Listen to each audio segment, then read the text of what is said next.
The Nikon 24-70 f2.8G full-frame lens has a coveted place in Nikon's collection. Let me explain why. For starters, it does a few things quite well.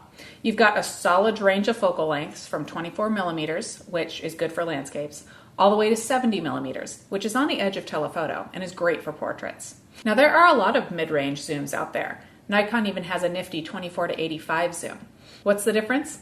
The differences are what make the 24-70 ahead of the pack for full-frame mid-range zoom lenses. Let's talk about what makes this lens special. First, this is a very sharp lens, not too far off the sharpness of many of Nikon's prime lenses. And what really makes the difference is that the 24-70 offers f2.8 throughout the zoom range. Combine that with the amazing high ISO capabilities of current generation DSLRs like the D810, and low light, or nearly low light, is no problem. Now, I shoot this lens at all apertures, wide apertures for portraits, narrower aperture for landscape photos, but when you need f2.8, you've got f2.8 at this lens, either at the wide angles or when zoomed all the way into 70 millimeters. Many would consider this, as they say, having their cake and eating it too. And I do love cake. So my reviews are more practical than many. This lens has been on the market since 2007, so you can look up shooting targets, sharpness scores, and other crap online. There's plenty of it out there for you. But important qualities of a lens to me are delivering on overall image quality, ease of use, and whether or not it finds itself in my camera bag time and again. The simple fact is that this lens delivers. It resides in the middle of what many people call the trinity of lenses. I recently reviewed the 14 to 24 millimeter ultra-wide, and then on the other end of things, there's the 70 to 200 millimeter telephoto zoom.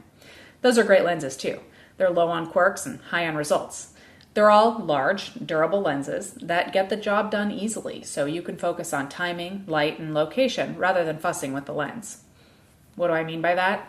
I mean it's a boring lens, but for all the right reasons. It's easy to zoom, snaps into focus, and your images will be sharp across the zoom range.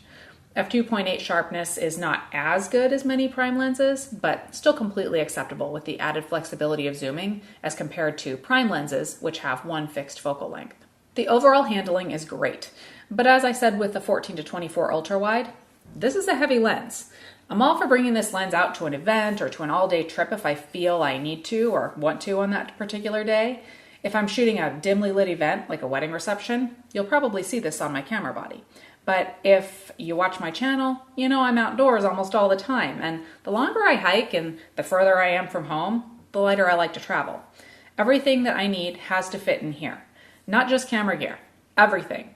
You've seen me bring this on quite a few excursions. A light, nimble setup where a camera and several lenses combined cost less and are lighter than a single 24-70 lens. There's always choices to make.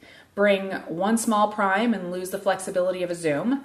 Bring a do-it-all zoom like the 28-300 full-frame lens and lose the ability to shoot at f2.8 throughout the zoom range. Keep the do-it-all zoom range and f2.8 capability, but have to carry 3 lenses. There's a time and a place for any of those combinations. My advice is to look at what you like to do and how you like to shoot and gear up appropriately. Oh, and one more thing. This is a $1,900 lens. Yes, nearly $2,000 for this puppy. You could build a small collection of prime lenses for that price and even have wider apertures and sharper results. But of course, several lenses rolling around. These aren't easy choices, and you never know what you'll find in my bag on any given day. Here's the bottom line. I love this lens. It delivers exactly what it promises in a sturdy and durable package, albeit a heavy one. Is it the one great mid-range zoom for you?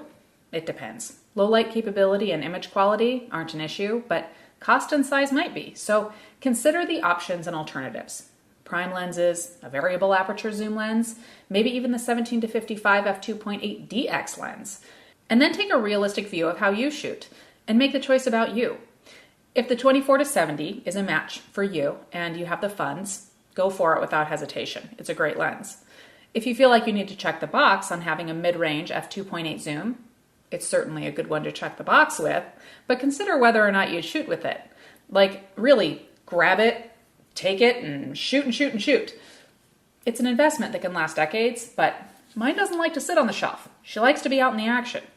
If this or this seem more fun to you than this, Maybe think about other gear or lenses to look at, or maybe just get reacquainted with some of the gear that you already have. I have a couple sample photos up at SnapChick.com for you to take a look at.